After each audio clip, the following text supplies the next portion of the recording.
Hey guys, Bailey and I are back to read a new Junie B. first grader book. This is called Junie B. First Grader Dumb Bunny by Barbara Park. Illustrated by Denise Brunkus. And this story has a blurb inside the front cover. And it says, it's an Easter extravaganza. Lucille's having an Easter egg hunt at her rich, expensive mansion, and guess what? The winner gets a play date to swim in Lucille's heated indoor swimming pool. Only here is the problem. How did Junie B get stuck wearing a big dumb bunny suit? And how can she possibly find eggs when she's tripping over her huge big rabbit feet? Being a dumb bunny is definitely not as easy as it looks. Will Junie B end up with egg on her face? Or will the day deliver some very unexpected surprises? So I'm going to read chapter 1. This book has 10 chapters. Here's the table of contents. And chapter 1 is called Dumb Bunnies and Clucks. And it looks like Junie B is in the classroom writing in her journal. Monday, dear first grade journal. Dumb bunny, dumb bunny, dumb bunny. I'm not allowed to say dumb bunny on account of my teacher heard me call May that name on the playground. And he said for me to knock it off. Only here's something I just thought of. Even if I can't say dumb bunny out loud, I can still think it inside my head. 'Cause heads are silent, which is what I like about heads. I'm going to try it out right now. I put down my pencil and I looked at May.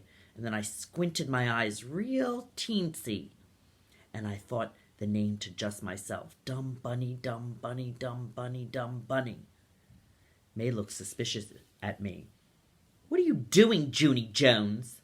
Why are you squinting like that? She asked. Stop it right now. Stop that squinting.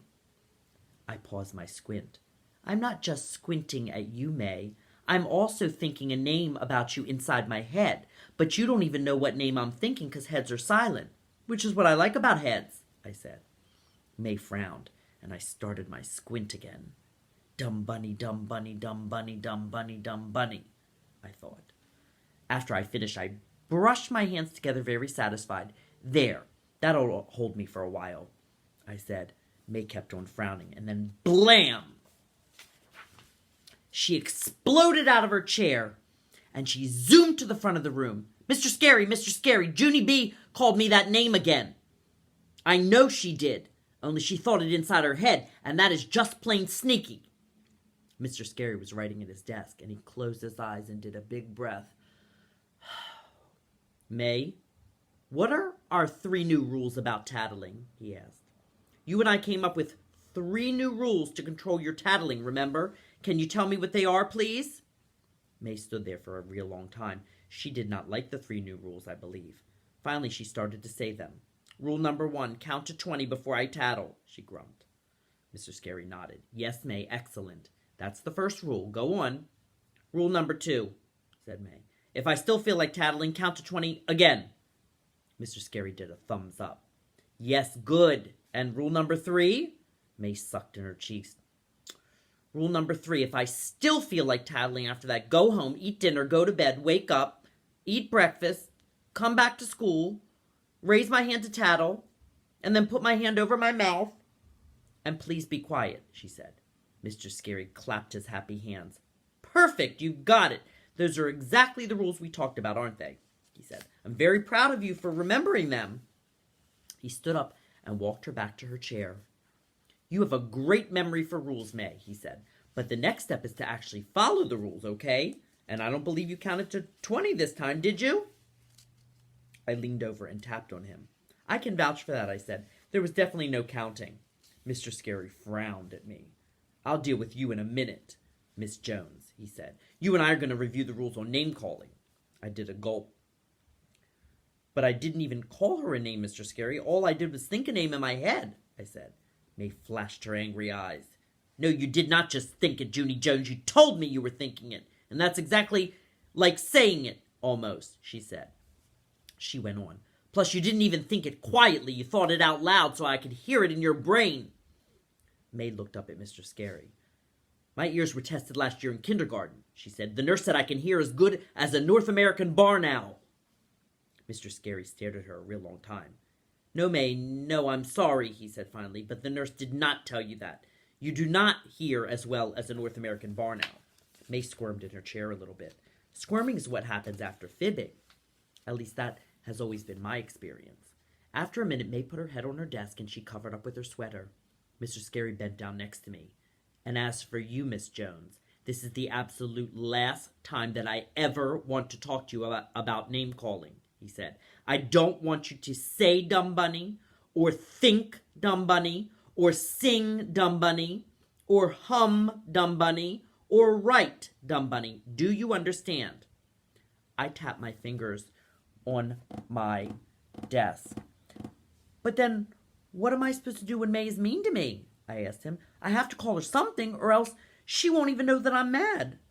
I thought for a second, and then I clapped my hands together. Hey, I know. Maybe I could just think the dumb part in my head, and I'll call her just plain Bunny, I said. Would just plain Bunny be okay with you? May popped up from under her sweater. No, no, no, she grouched. Just plain Bunny isn't nice either. My friend named Sheldon stood up. Bunny isn't nice? How come Bunny isn't nice? He asked. I have an aunt named Bunny, and she's very, very nice. Sheldon looked at Mr. Scary. My Aunt Bunny is married to my Uncle Vern, he said. Aunt Bunny has a lot of... Mr. Scary quick held up his hand. Yes, Sheldon, we know. You've told us many interesting things about your Aunt Bunny, but right now, we don't need to hear any more about your Aunt Bunny's skull tattoos, said Sheldon. Please sit down, said Mr. Scary. Across the room, Lucille sprang up. Well, I love, love, love bunnies, she said. And so this subject is perfect timing for me because I'm having a party at my giant house on Saturday and all of you are invited. She bounced up and down real excited. And guess what else? A very famous bunny is going to be there to meet you. Guess who it is, everyone? Guess the bunny, she said. Room 1 thought real hard, and then all of us started to guess at once. Bugs Bunny? Buster Bunny? The Bionic Bunny? Thumper? We guessed. Lucille rolled her eyes. No, no, no, she said. My bunny is way more famous than those dumb cartoon guys. We guessed some more. The Trix Rabbit? The Velveteen Rabbit? Peter Rabbit? We asked. Lucille stamped her foot. No, she said again. What's wrong with you people? It's the Easter Bunny. Haven't you ever heard of the Easter Bunny? She reached into her desk and pulled out some fancy envelopes, and then she waved them around real angry. Do you see these invitations, huh? Do you? She asked. These are invitations to an Easter egg hunt at my rich, expensive Nana's house, and I was going to pass them out at lunch. But if you dumb clucks never even heard of the Easter Bunny, just never mind the whole thing. After that, she did a huffy, and she flounced back in her chair.